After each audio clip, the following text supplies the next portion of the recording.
Saludos, saludos y bienvenidos. Greetings, everyone. Thank you for being part of this event. I am Dr. Norlan Hernández Blandón. I'm going to be your host for this conversation on cafecito or coffee and leadership. And I am so excited to have a guest here whom you may have already seen his profile. You may have already gone to his website. You may have already looked at his podcast and all the things that he is involved with, his background, the extensive experience that he comes with. And I am deeply, deeply appreciative to be able to have this conversation with him. And this conversation really around leadership. Leadership amidst the 2026 landscape right now, we're trying to make leadership relevant. We're trying to make leadership contextual. We want to make leadership today. We want to answer questions, and feel free to please put your questions and comments on the comments. Anything that you want us to engage with, I'll be monitoring that as I facilitate the conversation with our guest. And that brings me to this conversation. So, Enrique Acosta Gonzalez, the CEO of Triad Leadership Solutions and the host of Developing the Leader Within podcast. That's who we have here today. Let me bring him on. Enrique, un placer en tenerte. Thank you for being here with us today.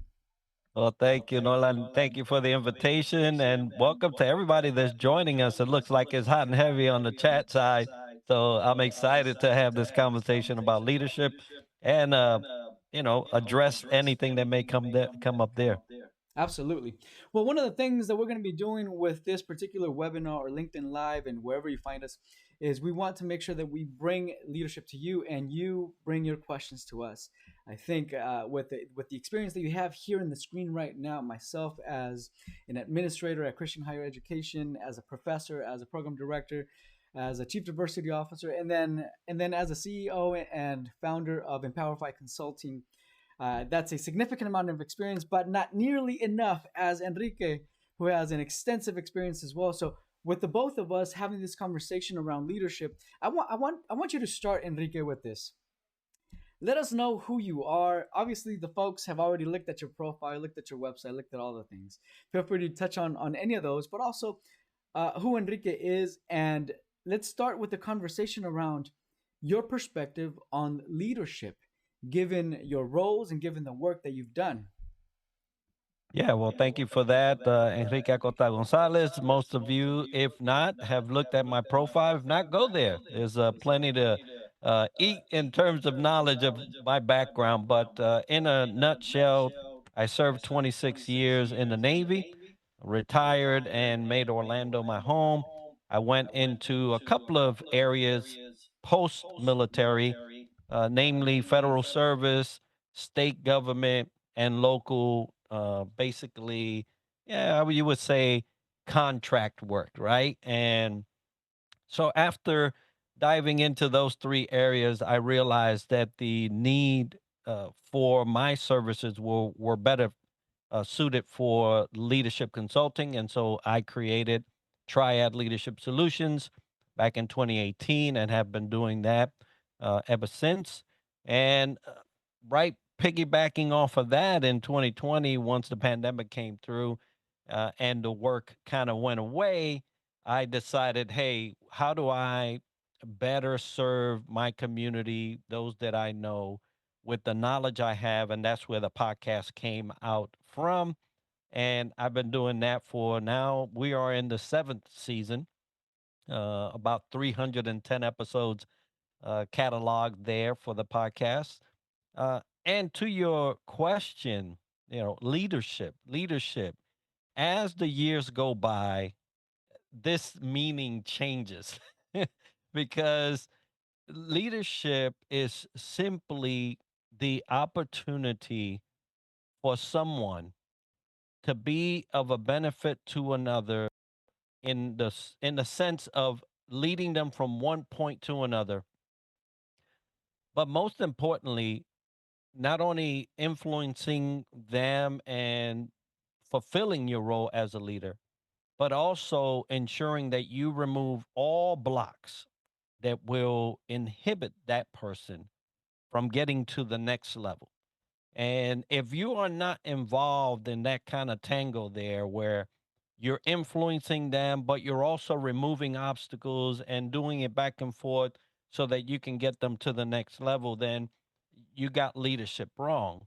And I think that what we see in the landscape today is that there are a lot of people that are leading with the wrong perspective on leadership. And that's why we have so much chaos around. It is not for the sake of leading a person to the next level. It is not to remove obstacles so that they can become better and become everything that they ever wanted.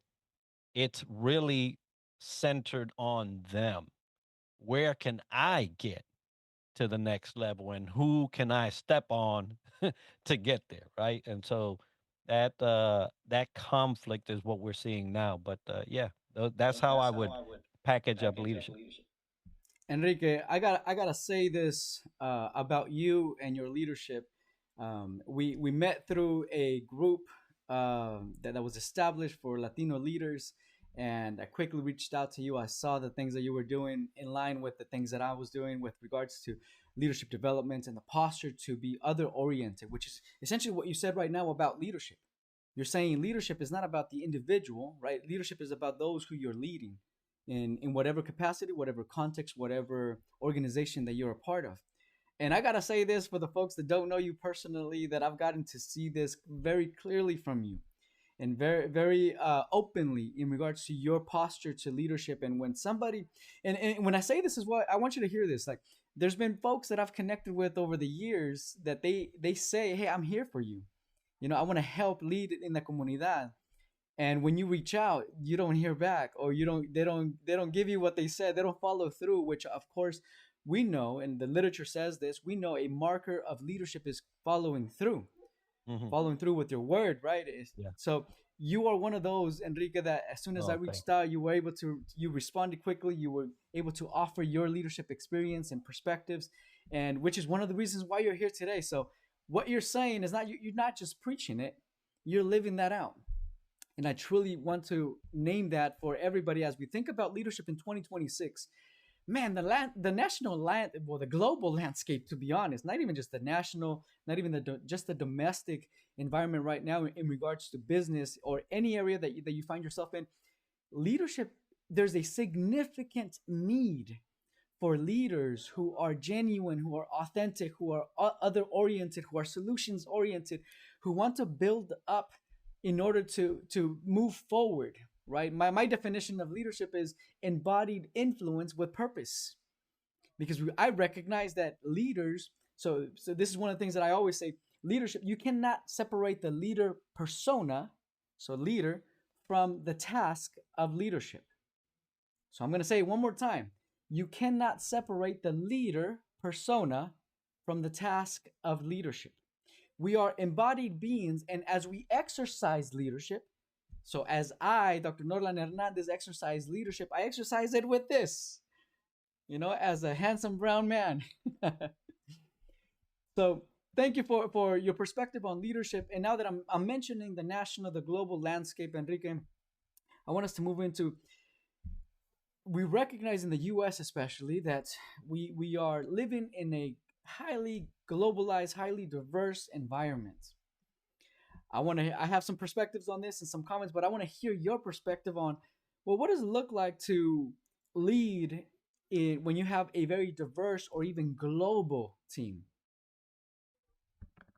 Uh, well, g- it's hard to even lead locally, right? So we're adding layers as to our capability when we start talking and saying words like global. I don't think, and I'll tell you this as a person that has gone around the world with the Navy and have seen leadership in different from different angles, right? And that's the whole reason why I started developing the Leader Within podcast, was because I realized that the lens we were looking through in the United States was very nearsighted in terms of leadership.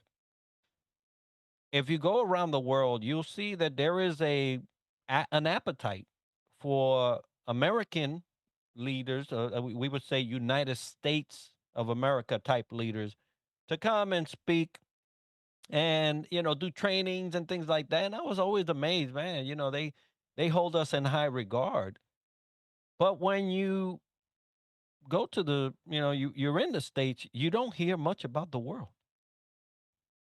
They are world inclusive, but we're not world inclusive. We stay within the confines of the borders of the United States of America. And so that way of looking at leadership already puts us at a deficit in terms of how we see the global stage. And I think that we're seeing a lot of that right now as it's playing out in our day to day. A lot of shutting out of the world for the sake of us. And I think that's very dangerous when you talk about leaders, because when you see things only in one way, there's not room for much conversation, right? So when you're talking about global, you have to go from local to regional to national, international, and then you talk about global stage. It's pretty big, and so that's a hard, you would say, journey for a lot of leaders to even fathom. And so what do you need? What do you need? What does a leader need to even get to that point where they are thinking global? Well, number one, you have to understand that culture is the biggest thing in global. Because if I go to a different country and try to act the same way I'm acting in America, I'm going to have issues. There are going to be challenges that are going to be coming up because I have not done my homework as it relates to that particular country and their culture, their cultural norms, what it is that they practice, don't practice, right? And so a leader that is trying to be global minded must understand that there is a thing as cultural intelligence. You have to be smart on the different cultures. You don't have to be an expert, but at a minimum, be culturally aware that culture is a thing, right? It's just that simple. Um, and so once you have that in the bag that, hey, I might have something to learn here before I start opening my mouth in this environment, because they may not like a loud and boisterous person, right? You go to Japan and try to be loud. Go ahead. There's there's not much of that over there, right? Or you go to another place in and around the world and tap somebody on the head. We do that here. Hey, good job. Go somewhere where tapping somebody in the head is a disgrace, because there are nations that believe that. So, these are things that will definitely, you'll have to think about if you want to be global. And then, other things like, shared values, right? Communicating clearly, but carefully. And there's a thing there. Psychological. What are you providing psychological safety for folks? Are you leading outcomes instead of just results? Are you and results is real now. Outcomes last for a while, so that's the difference there. And are you actually practicing inclusivity? Are you inclusive in even in the way that you're thinking? Because before I speak, I'm over here mulling this thing over. And are you thinking inclusively before you make a decision? And then, model a behavior that you expect. Now, not everybody expects the same things globally, but we at least expect decency and respect. We expect that you will treat me right if I'm treating you right. You know, these are basic things that around the world you can probably agree on. Um, and global leaders or people that want to be globally minded or lead at the global stage, they don't erase differences, they leverage them. And so, you know, that's why we're seeing a lot of turmoil now. There's a lot of erasing of differences versus saying, you know what, yeah, you might be different, this, that, but I could use that. Or, hey, how can you use my differences? And that's how I see a leader that's poised to be global at a global stage that they can put themselves in a position to be that way. Enrique, you're getting so much love in the comments for the things that you're saying. They're Thank you. resonating with the people that are joining, talking about how having the values and value-based leadership is absolutely a critical thing for us, right? And that culture does matter. So values for the win and shared values as a double win, says Tiffany. And so you're getting some real good love there for your perspective on how to lead a diverse and global environment. And the fact of the matter is, and again, you and I both know this, and I think the folks that are joining us, we all know this, especially right after or because of COVID-19, right? Because of COVID-19 and the virtual environment and how accessible it became. I mean, folks are working from anywhere in the world, and companies are taking advantage of that in regards to hiring highly qualified candidates, right? And employees that are living elsewhere. So now we're not, the benefit of something like that is that we're not relegated to something regional or even something national. Now we have something international and global, a global talent pool from which to pull from.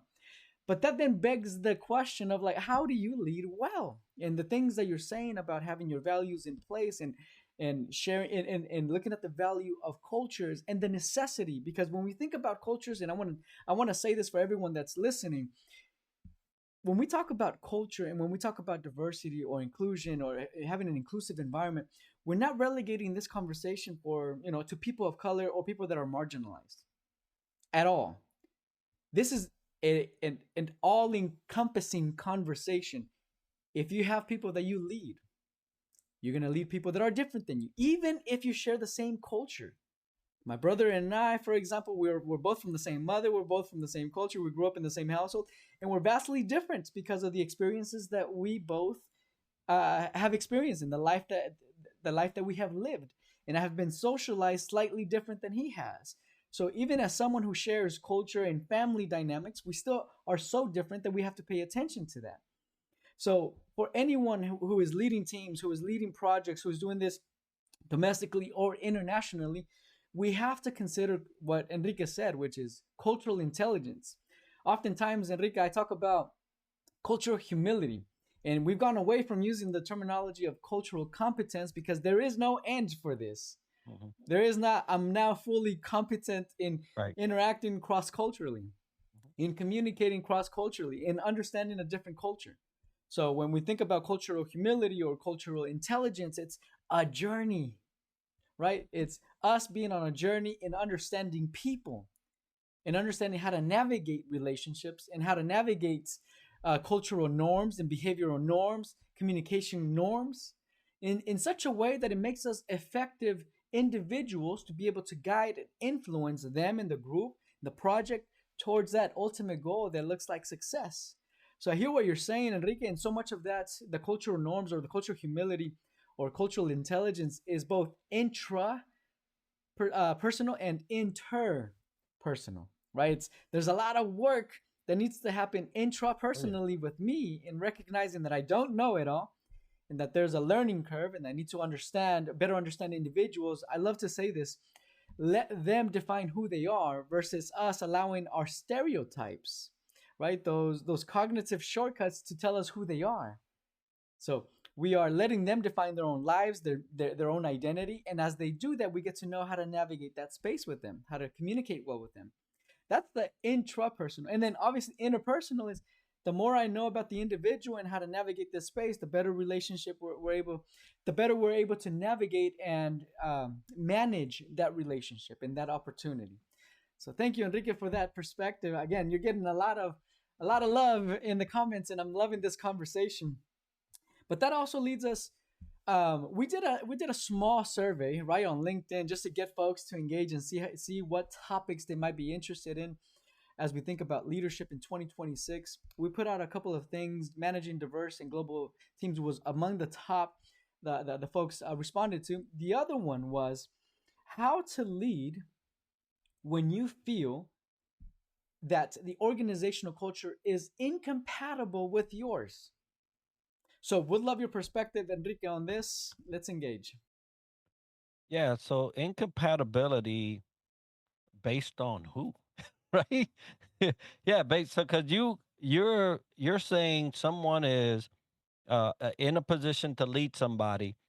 It may be across the pond because we have become diverse in location versus all the other diversity things, but diverse in location. So it's it's it behooves you to identify whether there is an actual gap, whether there is an actual deficiency. What is it that is making you feel like that there is a gap in your leadership of people across the globe? Communication is a lot. Will tell you, if there's a gap there, but you have to get clear on whatever that is, whatever gap that is, whether you're perceiving that gap or whether it's an actual gap. So I would say that. We talked about leading from values. We share a lot of values around the world. See which ones match the ones you have, and then leverage that those things are in place. And for the ones that may not match what you value, find out how you can lead even when you don't agree on those things. It's you're the leader. That role is yours. So you have to devise a plan on, okay, this is a value that I may not necessarily embrace, but where can I see this value be of benefit to something that I would have to do? And if you cannot get there, get somebody to have a conversation with. Explore how you can change your mind in a way where you can now start working with. And that's the thing that a lot of leaders stop doing. If they can't rule it, they don't want to work with it. And so your job is to work with what you got. And so you have to figure that out, right? And lead from those values, but not against the culture, right? You don't want to disrupt culture just to disrupt it because it's there for a reason. You just have to know what role you're playing in it and how you can work this thing out. Another thing is use your voice. You know how many leaders are afraid to speak up? And if I have any conversation with somebody and I feel something's out of whack or something needs to be addressed, I'd be the first one to raise my hand. Yes, okay, I got the floor now. Okay, because we're going to about talk about something, and use your voice, strategically and courageously. You are the leader. You are charged with courage. You have to have courage for some of the conversations that need to be had, whether it's communicating with an employee or communicating for an employee. You have to be strategic and courageous. Also, you got to know what you can influence or not because there's some times where you just need to be quiet because you just can't influence it. So learn when those times come up. What can you influence? What can't you influence? Be clear on that but use your whole toolbox when you can. Decide with integrity, not with emotion, because emotion will make you make some bad decisions. But integrity keeps everything intact, even if you decide the wrong thing. And that's what other people some people don't understand is that leaders, we don't have a 100% track record required of us on decisions. If anyone hires you and says you have to have 100% track record on good decisions, just walk away, because I don't know anybody that has that, right? So when you're talking about integrity, it's not necessarily being integral, like having integrity for the sake of a lofty thing, right? Let's liken this to a ship. When a ship is afloat and it's floating, its integrity is intact. That means there are no holes in it. And so that's what you need to uh, really strive for. When you decide whether good or bad, either way, uh, did the ship keep its integrity regardless of what you decided? And if you can do that, then you bled right.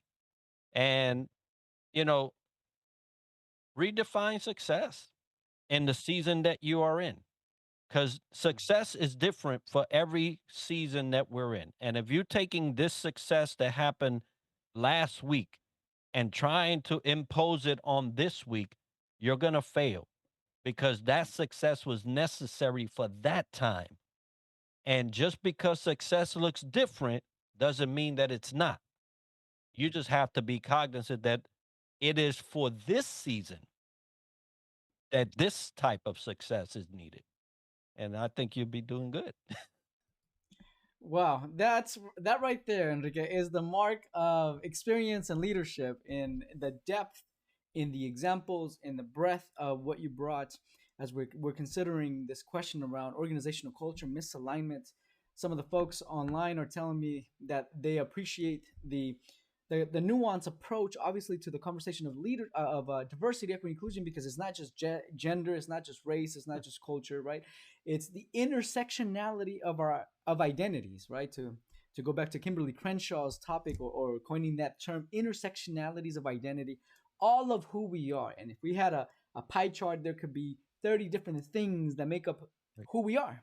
So I appreciate that they're noticing that, and the nuances in our answers to a diverse global environment, and also the need. Somebody mentioned that organizational culture is a driving force for any organization, and is absolutely right.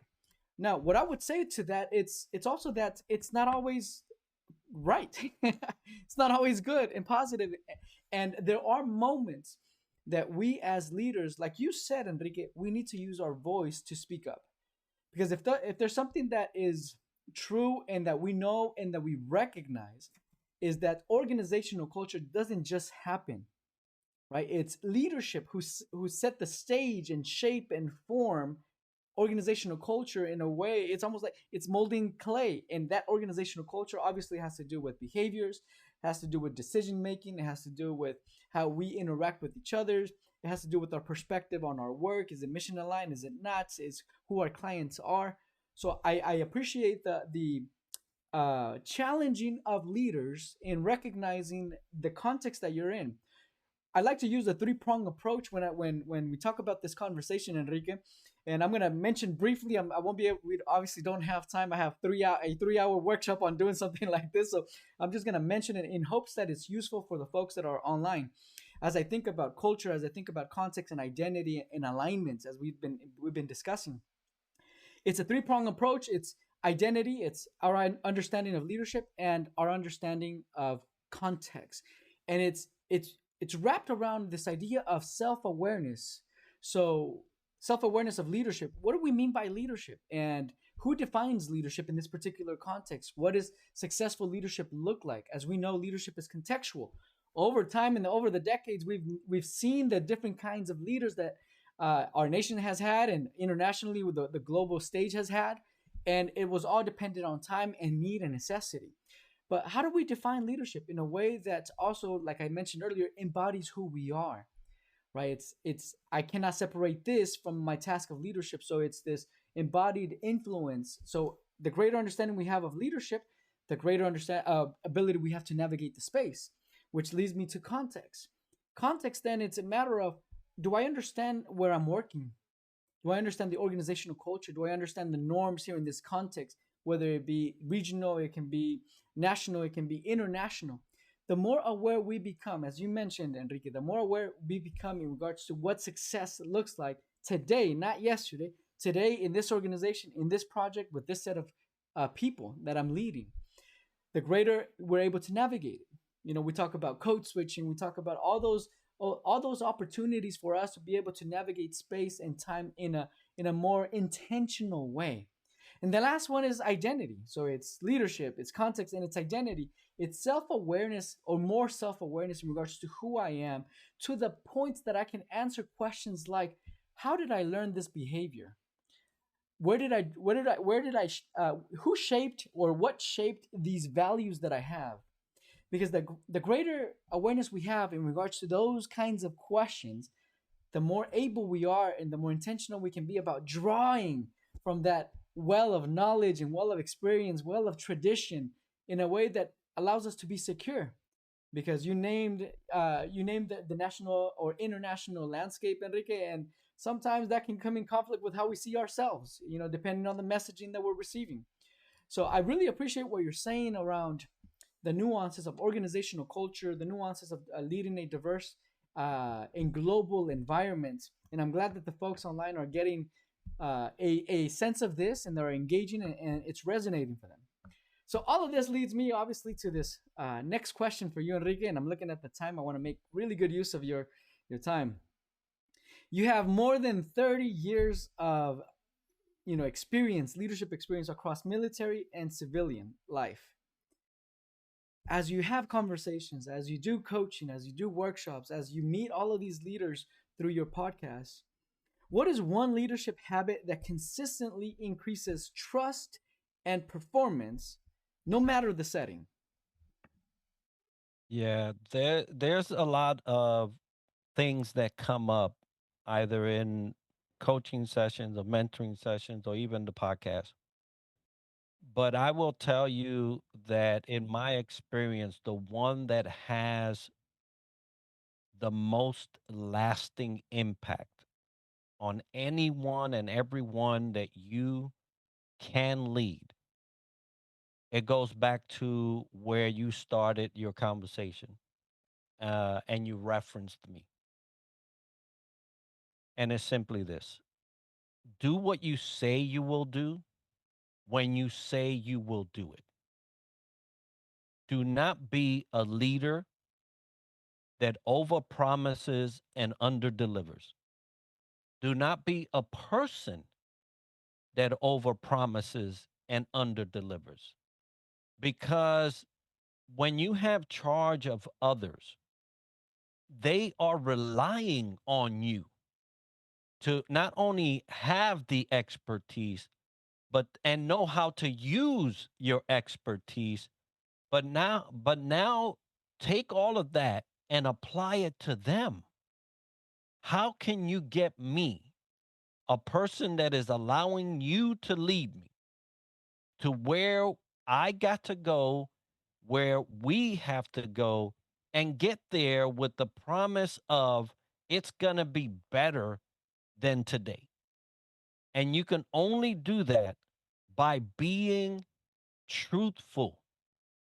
If there's anything I could implore leaders to have at their side at all times, is truth. Tell me the truth. you know, don't tell me there's a reorganization and funding this. No, say, hey, we're cutting this thing because we want to go this direction. And unfortunately, having you in the way is not going to get us there, right? Tell me the truth. And then tell me the truth with enough time for me as a person you're leading to make decisions that are in my benefit as my future is unfolding. Don't let me die on your way to your success. And so I think that if leaders would do that, they would, you know, do what they say when they say they will do it, will be a thing that will help people trust that leader more. There's nothing like your word. And once you break your word, you can forget it. I don't care if you're there next week to be my leader. You won't be my leader. Not in my heart, not in my mind. You could be there all you want. But guess what? You're not my leader. And so I would say that. I mean, you're talking about a basic trait that I think not just applies to leaders, but it applies to people in general. Yeah. I think about my relationship with my daughter and the promises that I make her. And I think about when I tell her something, there's an expectation that I'm going to follow through. But there's also, and I've tested the waters, right? I've tested the waters with my daughter that when I tell her something and then she's expecting it and then I change it and I don't follow through or I don't do it, then the expectation is reversed. Then the expectation becomes, oh, you won't follow through. Trust has been broken, right? That trust has been deteriorated. Relationship rifts can happen. Imagine how much so beyond a daddy-daughter relationship, now a leader, a manager, supervisor, subordinate relationship, especially in high stakes environment when things need to happen. I mean, you look at the media right now, you look at the reports in business journals, you look at the earnings and how things are not doing so well in certain industries, and you look at the layoffs that are happening, you look at the impact of people, right, and their vocation and their jobs, and then you also look at the memos, and then you look at the communication, and so much of that is lacking that clarity and that transparency and quite honestly some of the empathy, right, in the situation, and naming it. You can be a leader with empathy and still make hard decisions. You can be a leader with empathy and still communicate hard things. So I think what you're saying, Enrique, it's spot on, and the folks online are also saying yes. There is absolute a lot of power in truth, right? The truth is a character, and it absolutely is. So this idea that beyond your over your 30 years of civilian and military experience and leadership and all the things that you're doing, you're finding this to be one of those critical traits for leaders. I hope you all hear this. I hope you hear what Enrique in his vast experience is telling us, which is follow through. We have our word, and when we don't have that, it becomes really difficult to restore trust with our subordinates, with our teams, with our even with our organization. So Enrique, thank you so much for that perspective that I think it's absolutely critical. We're going to move on to the last question, and we'll see then if we have any questions that are emerging out of this conversation with you, Enrique. But very similar to this last one for you, as you have exercised the job that you have, with the coaching and with the Triad Leadership, with the podcast, and with your military experience, what do you think is the most frequent leadership challenge that people are bringing to you today? We're talking about the reality of the leadership task, right? Right now, people are reaching out to Enrique to help them with what challenge, what seems to be the most pressing or most common leadership challenge that folks are reaching out to you for? Yeah, well, I think that Dr. Alia Rodriguez said, but people are so afraid of the truth because of ego and fear. There's a lot of fear that people are not talking about. And I wish they would. I wish they would. Because the greatest challenges right now is leading through uncertainty and change. Yeah, I've said this before. You know, uh, I got my wallet right here, man. I got 5 pieces of ID in my wallet. Do I really need 5 pieces of ID to walk around in my town? We don't know. It's uncertainty. And that uncertainty has me operating in a way I would normally not, where I would just have my driver's license. No, I got my military ID, I got my driver's license, I got my voter ID, I got 5 pieces. And so I'm a leadership developer. If I'm feeling that, what are my people feeling? And have I even asked them? Hey, folks, man, there's a uh uh you know troubled times right now. I'm not trying to, answer all your questions and and solve all your problems, but where are you? Where are you in your mind, man? Where are you? Man, Enrique, bro, you feel that way that you gotta run around with 5 IDs? Bro, what can I do to help, man? Because that's a level of fear that will, perpetuate in your home. Yeah, so leaders are not thoughtful enough to even ask, hey, these are challenging times. What can I do to help, man? What are you feeling? Man, I didn't know you felt that way. Shoot. And so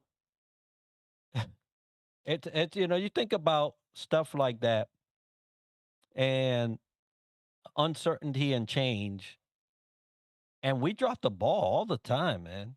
But it's because either we don't care enough, we don't care enough. And if you don't care enough, man, tell me, bro. Yeah. Tell me, hey, bro, I wish I could help you, but I really don't care enough. I'm good. And I wish people would do it. You're not gonna get no. I'm not gonna be like, yo, what, what? Hey, at least I know where you are, so that I know how to position myself now. And when change happens and there's ambiguity and there's, oh, we'll see next week. Nah, bro, you know right now. You know right now what's going on. Don't take me to next week where now a week has gone by and I could have done something. Yeah. And so, it goes back to truth. It goes back to courage. It goes back to leading with values. Because if you cannot have truth, courage, and values, you cannot lead anybody through these times. And you mentioned empathy. That's a good thing to have, but I rather you have the ability to take action than just have empathy, right? Uh, have the ability. You are the leader. You're charged with the ability to get me through these uncertain and changes that may come uh, um, for my time, right? So I would say that. Wow.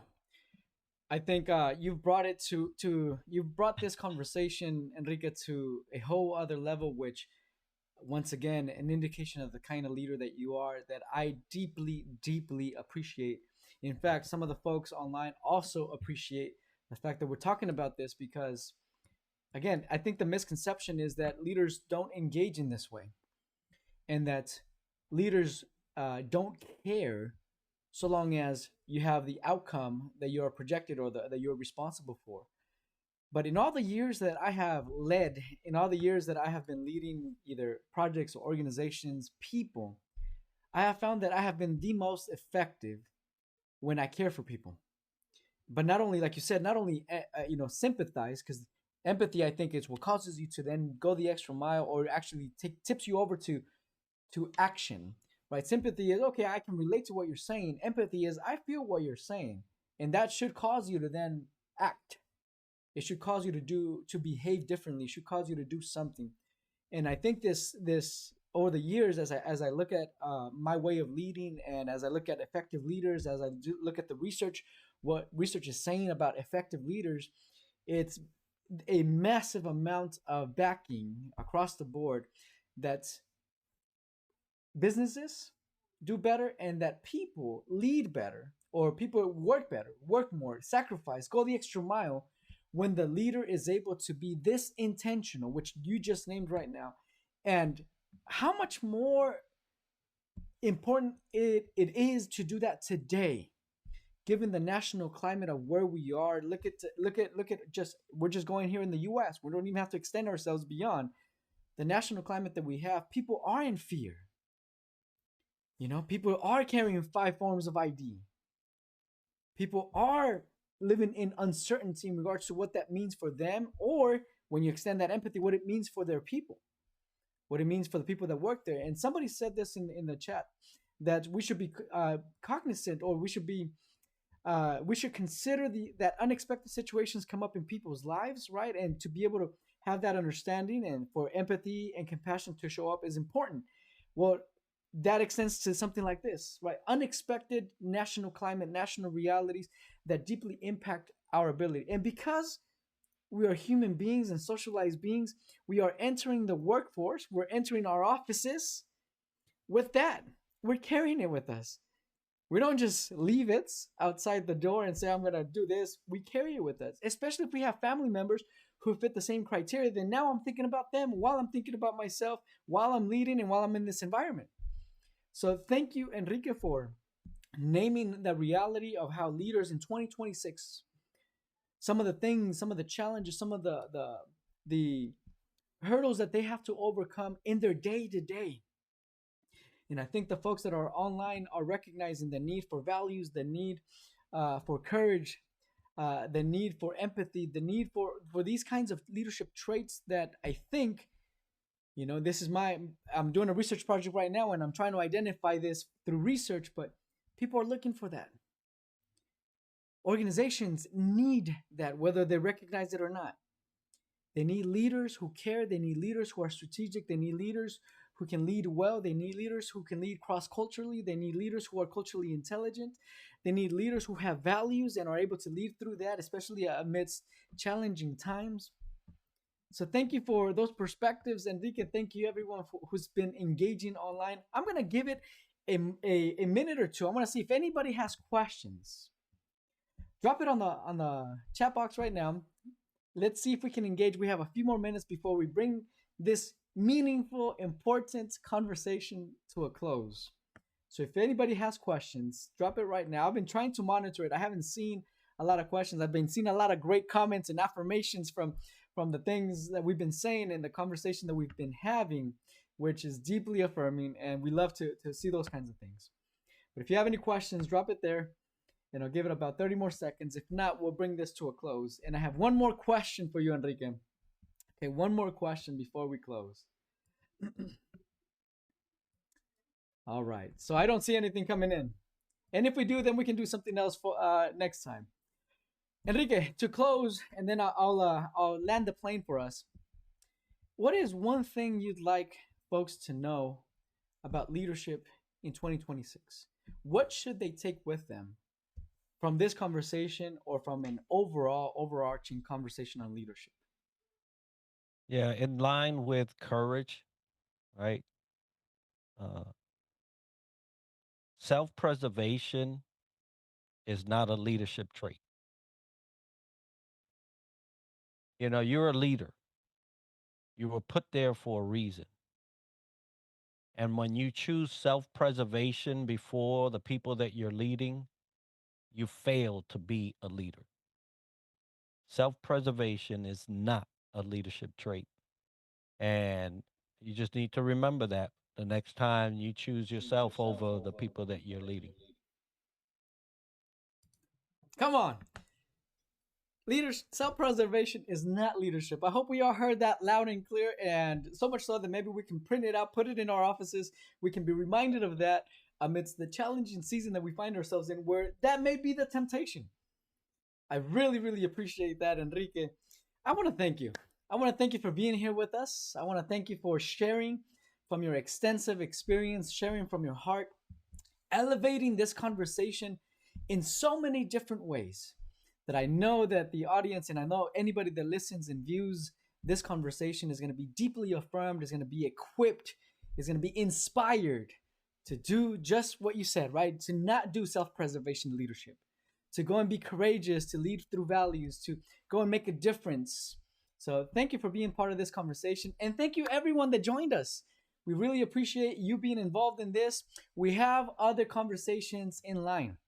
We would love to see you there. We have other LinkedIn Lives. We have other upcoming events. There are webinars and are in person here. If you're in Southern California, check it out. Dr. Alia Rodriguez will be dropping a link to our upcoming events. She's the CEO, she's the COO of Empowerify Consulting.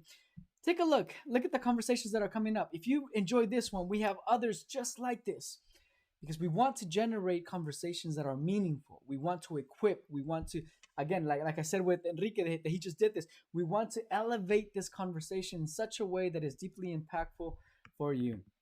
Thank you for being here, and until next time.